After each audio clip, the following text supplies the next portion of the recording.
Chapter 28, Rao. "There is a woman here to meet your cousin, Lord Prem," said one of Prem's men. "A servant, looks like." That was a surprise. Prem and Rao had met each other's eyes. Prem's jaw firmed, mouth thinning. In the 3 days since Lord Iskar's assassination, even the pleasure houses had been gripped by an atmosphere of unease. Prem's men had briefly investigated the damage to the local area in the aftermath of the rebels' attack, and the reprisals from the regent's men that had followed.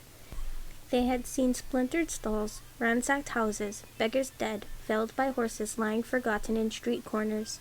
The pleasure house that they were in had survived, it seemed, by sheer luck.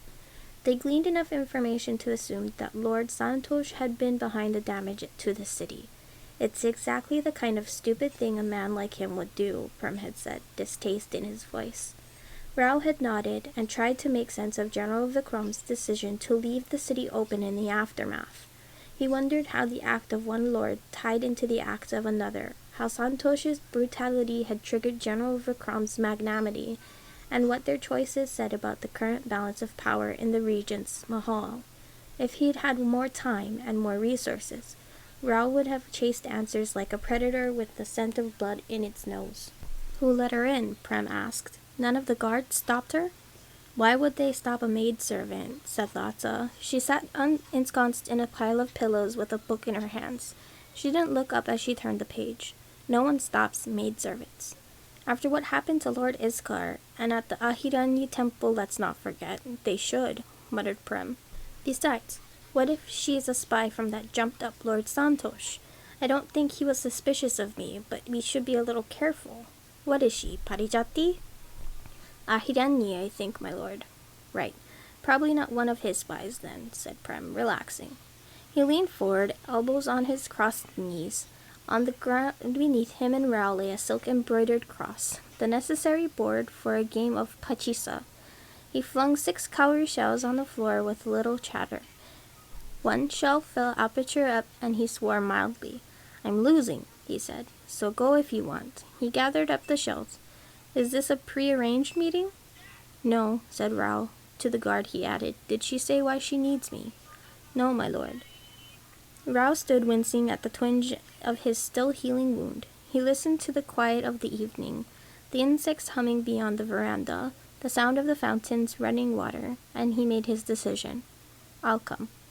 The maidservant stood waiting in the corridor. She was a simple Ahiranyi woman in plain sari, perhaps in her early 20s, with loose black hair and dark skin, crooked nose, and penetrating eyes. She offered him a perfunctory bow of respect, then said without preamble, "She told me to look for a man who calls himself Lord Rajan, a cousin of a low prince of Sakatan. Is that you?" Rao was taken back by her directness. "Who asks?" "My mistress asks," she said haltingly, pausing before mistress, as if struggling to find the words she was to use. "Are you Lord Rajan?" "I am," he said. "Tell me the name of your mistress." The Ahiranyi woman shook her head. "She told me to tell you that long ago she stole your knife, not your dagger, your knife." The maid repeated this as if she learned it by rote. "And she wanted me to tell you that she was glad when you returned it to your sister and to her. The weapon gave her hope." She met his eyes, the look ever so intent. "Perhaps you know my mistress now." "Come with me," he said quietly, and pushed open the first door that came to hand. She followed him into the bathing chamber, and he shut the door firmly behind them. "How do I know you're truly from her?" Rao asked roughly. Hope had cut his voice to shreds. The maid shrugged a single rise and fall of her shoulders. "I don't know. Does anyone else know the tale I told you?" Rao swallowed. "No one else living," he managed. "But torture could have taken that story from her." "Well, it didn't," the maid said tersely. "And I don't have long. I have to return to her, and I have questions for which she needs answers." "Tell me, can you save her?" the maid asked bluntly. "Can you get her out? Are you trying?" "Trying, yes," said Rao. "But the need for secrecy has made success challenging. I am not sure I can free her," he admitted with difficulty, "but I will continue to attempt to do so." "Fine. Prince Aditya," she said. "He still lives. He's well." "As far as the reports I have tell me," said Rao, "he is alive and well." "Does he have many supporters around him?" Maybe more than she hoped, Rao said. I did my best to guide all those who were trustworthy to where they are needed. He did not mention that his father's painstaking work to unite the kingdoms of Parijatvipa against the emperor in Malini's absence. Before the pyre and the time when she'd first laid the groundwork for her machinations, she had written King Viraj a letter in fluent Aloran begging his help, had met with him in secret, with Alori's assistance and Rao's own discussing her hopes and fears for rule under Aditya. His father had been nearly the first convert to her cause. After Alori had burned, after Malini was imprisoned, his father had taken up the work, as had Rao in his own small way. But all of that was more than the maid needed to hear. He did not know if the woman was aware he was truly the Prince of Alor, but frankly, he did not want her to be. She was leaning forward, urgent now. Who? Titles, at least, if not names. Lords from Parijat itself, several low princes from Saketa, though the High Prince has not been approached, or his closest favorites. Their men took the long way to Srungna, skirting the imperial borders. There's no sign they were spotted. You be sure to tell her that. She'll want to know. Who else? There must be more. Are you sure you'll remember this? I'll remember, the maid said, an edge of impatience to her voice. Go on, my lord. Duraurali's sultan has sent emissaries on his behalf with their own horsemen, and hadn't they been conspicuous, on their pure white mounts with saddles of blood red. But the maid did not need to know about that either. We have strong numbers, and Srungna's own king has thrown his lot in with us. If the maid was impressed or alarmed by any of this, if she understood the implications of what he was telling her, she showed none of it on her face. He admired her impassivity. Fine, I'll tell her so. And how is she? How does she fare? Rao asked, and hoped he did not sound as he felt in his heart. The maid gave him a measured look. She is not well. She's been sick for a long time. Has General Vikram arranged her a physician? The maid gave him a tight smile and shook her head. The general has limited power over her care, on the emperor's orders, I am told. Besides, it's her medicine that's killing her. She knows it's so. And who are you to her? Her only attendant, my lord. I'm the one ensuring her poisoning does not continue. And how, he asked, does that benefit you? Ah, my lord, said the maid, I do it for the love and loyalty in my heart alone. There was a thread of truth in that quip, he thought. Something in the tilt of her chin, the shape of her mouth as she said the words, told him so. Malini had a way of winning people whether they liked it or not, and yet it wasn't the entire truth, of course. Have you anything I can use to free her? Rao asked. Prem's efforts had failed. He had nothing but this, the hope that a maid carried a possibility and an answer. Any knowledge, any information, any allies I can seek. Prem would have laughed at him for asking a maidservant for allies, but people who are invisible to others often knew far more than his high-born kind respected or understood. I don't know. The maid looked away from him as footsteps sounded in the corridor, then faded. You shouldn't try to storm the temple, or anything equally foolish. There's no easy way up and down the Hirana. Its surface is dangerous, and there are guards too. You'd have to make your way through the general's mahal, across the grounds, and climb without taking the safe path marked by the rope. You wouldn't be able to do all that, not even with an army. But you can, Rao said. A wry smile curled her mouth. No one notices maids, my lord, and I am a Hirani. I know the Hirana better than you ever could, but the princess cannot climb down the Hirana to her freedom, and I can't simply walk her out via the gates. She sent nothing for me? Nothing but the information I've given you of her health and her questions. She gives me no way to save her? I believe she hoped you'll find one on your own, my lord. That startled a laugh from him. Her zaban was coarse, her expression hateful. He found himself liking her and was mildly appalled with himself.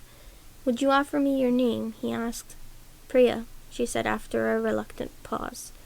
Priya. A common name across all of Parijatvipa, a sweet name for round-cheeked little girls and meek brides alike. This woman was neither. Priya, he repeated, thank you for coming to me. Please give your mistress a message from me in return. Tell her she must hold on to hope. Tell her that her work isn't yet done. Tell her, I will wait for word from her, and I will continue to try and save her, and tell her." He blinked, not wishing to show his emotions before this woman. "I am her loyal servant, as I promised her. I have not forgotten, and never will forget, the vow we made over a knife." She placed the cloth flat first, smoothing it down over the lacquered table with her fingers. The knife had followed. Compared to the table and the muslin, the knife was a crude and ugly, unembellished, its edges a sharp and serviceable point. But it was his knife. He had not called for wine or tea, or tall glasses of lassi or sherbet, dripping condensation on a hot afternoon. There would be no servants to disturb them. He had lived in the imperial mahal ever since he was a boy of 8, sent to foster ties between Alor and Parijat, and in all that time he had never been alone in a room with the imperial princess. He was now. They were quiet for a long moment. "My father is dead," said Princess Malini. He almost jumped when she spoke. I know. I'm sorry for your loss, Princess." "And my brother," she said, "my kind, honorable brother is gone, where no one can find him. Chandra is the only one left, to light my father's pyre, to sit upon his throne. I am sure when you took Aditya to the gardens of the Nameless, you never intended for this to happen." "No, Princess, I did not. But the ways of the Nameless aren't in mortal control. One way or another, Aditya would have found the garden, and he would have heard our God. It is his fate written in the stars of his birth." "I don't believe that is the way things are," said the princess. "That we have no choice, and if fate must be stars burned into us, then I don't believe we can't bend to the needs of our times and turn from our prescribed path." She touched her fingertips to the dull side of the blade. There was still ash on her skin from where she touched her father's remains in the final ritual act of mourning. "I want to see Chandra removed from the throne he shouldn't have, and I want Aditya to rise to it. Can you help me?" He met her gaze, no downturned modest eyes from this one. The meek, quiet girl, easily given to tears, that Rao had expected her to be, had always known her to be, had fallen away. The princess who sat before him was stern and calm, her gaze pinning him as neatly as a dagger to the throat. "That would put you and I and everyone we value in danger," said Rao. "I have letters from Aditya," she said. "I know where he resides, and I will convince him to return. Fate or not, he knows his duty." That made Rao's breath catch. "You know where he is, truly." "I have my own spies and my own women," she said, "and my brother did not have the heart or the sense to leave me without a word." "How is he?" Rao asked. "Is he—" Malini shook her head. She would not give him this, not yet. "You know what Chandra is," she said. "You know what he'll do. I can assure you, Prince Rao, your fears are not unfounded. My brother is the same creature he was as a boy and a young man. He thinks the tenets of his faith will purify his hands of blood. He thinks his atrocities are blessings. He's committed no atrocities. If fate is written in the stars, then I am sure his atrocities are already written too," said Malini. "Ask your priests, or better yet, ask your own heart. You do not need to be a devotee of a god to know what he will do." He thought of all he had seen of Chandra's nature. He had grown up alongside him, after all. Shuddered. Malini was still staring at him. "We have a pact between us, Prince Rao," said Malini. "Do we not?" He let out a breath and stood with her. He folded the muslin around the knife and took it. "Yes," he said, "we do." His sister Alori stood in the corner of the antechamber beyond, her arms crossed. Obstinately, she was on guard for visitors, but she wasn't visibly paying attention for anything. Her face was lifted up, catching a shaft of dappled sunlight come in from the high slat window. There were birds playing on its edge, green parakeets with vivid orange beaks, the flit of their wings throwing shadows across Alori's upturned head. She looked at him then, her eyes shaded by wings. "Is it done, brother? Have you agreed?" "Yes," he told her. "It is." He returned to the apartment chamber. Prem still had the pachisa board in front of him, though a few of his men had now joined him at the game. He raised his head when Rao entered. Good talk in the bathing chamber, then." There was a teasing note in his voice. "I have to admit, I never knew you liked them so dark." "You're a fool, Prem," Rao said tiredly. He walked past him and past Latha, still curled over her book, and stepped out onto the veranda. He needed the cold air. He needed to forget.